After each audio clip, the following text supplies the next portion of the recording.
Hi guys, welcome back to my channel. Today I'll be teaching us how to make this simple Ankara top.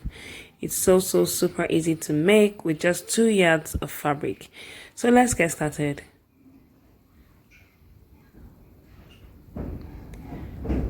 Like I said, I'm using 2 yards of African print, and I've already folded it into 2 on the table.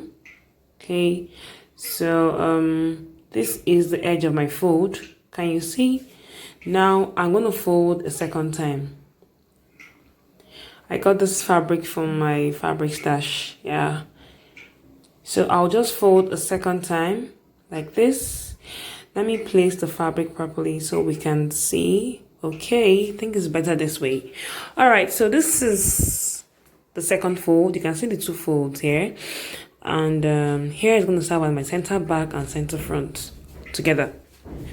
So first thing first, I'm going to measure out the length of my top. So this actually depends on you, but I'm doing 26 inches and I'm adding ½ inch for seam allowance.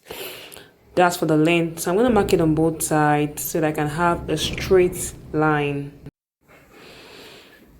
So I'll just draw the straight line. I like using my ruler so that I'm sure that my line is accurate, Now on the shoulder line, I'm going to mark half of my across back measurements. So that's 15. Half of that will give me 7.5. Then I'll, create an extension that will cover my hands. There's no sleeve but an extension actually. So I'll just do 7. So in total, from the center front, I have 14.5. I'll just approximate it to 15. Let me just do 15. Okay. Next thing, I'm going to find the midpoint between, the length of my top and the shoulder line. So that should give me about 13 inches. Yes. Then I'll just go slightly down by 3 inches. That will give me about 16 inches. Okay. So I'll just mark here, more like my waistline. So I'll just mark it and use my ruler and draw a straight line. So I'll just draw my straight line like this. Okay, so the same thing, from here to here is 15 inches. I'll just mark the same thing on the second line here, which is serving as my waistline. So that's 15.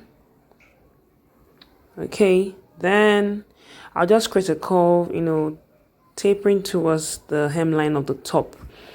I'm going to make use of my pattern master. I don't like drawing curves with my hands and that'll be so perfect. So with my pattern master, I'll just create a curve linking the waistline to the hemline like so, with my chalk like this. Can we see? So that's the curve. You can make yours a little bit more steeper or anyhow you want it. Then I'll just connect here like so. Okay, so I decided to make my curve a little bit more steeper, more like starting from the midpoint, between 15 inches. That's like 7.5. So I just set the curve a little and I'm just cutting out. Okay.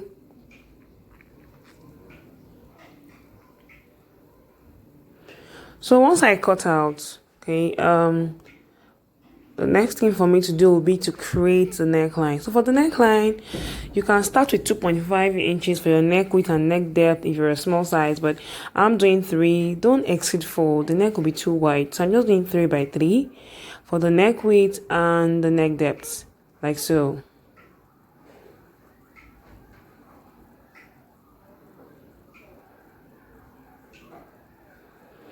Then, like I said, I don't like drawing curves with my hands, so I'll just use my pattern master to create the neckline, like so. So I have a perfect curve, so I'll just cut out the neckline, the unwanted part, like this. So at the end of the day, after turning the neckline, I'll be left with 3.5 inch. Okay, so this is the top. Okay, so for the neckline, you can either use a bias tape or facing, but I prefer to use facing. It's more neater. So I'm going to just get a piece of my remaining fabric here Okay, so I'll first of all fold it into two like this, and then fold again. Okay, then I'll make sure the edge of the fold and the edge of the blouse, you know, they're on top of each other like this. Then I'll use the blouse to cut out the neckline on the fabric I just folded, because the necklines must align like this. So I'll just cut out. So after doing that, I'm going to now measure the length of my facing, or the width of my facing. I like to work with 2.5 inch, it's okay. So I'll just measure 2.5 inch round from the edge, like so. So I'll end up having like an arc sort of. So I'm marking 2.5 inches round like this. And then I'll just cut out. So here is my facing. So simple. So I prefer facings to bias tape actually for necklines. So that's it. So I'll just attach my facing to the bodies on the neckline, right side facing right side. And then for the hemline, you could use an overlocker or a bias tape. Let me show us what a bias tape is.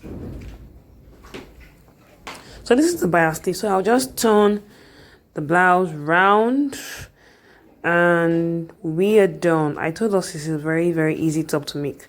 So this is my facing. You want to just stitch it down to secure it down to the bodies. And then this is my bias tape. I've taped it round, give it a good press, and we're done. Like, I also made a belt to like give it more fitting. So I'll just show us the outcome. This is the final outcome of the top. I hope you love it. So if you enjoyed this video, kindly subscribe to our channel, give this video a thumbs up, and leave your comments. Thank you very much for watching.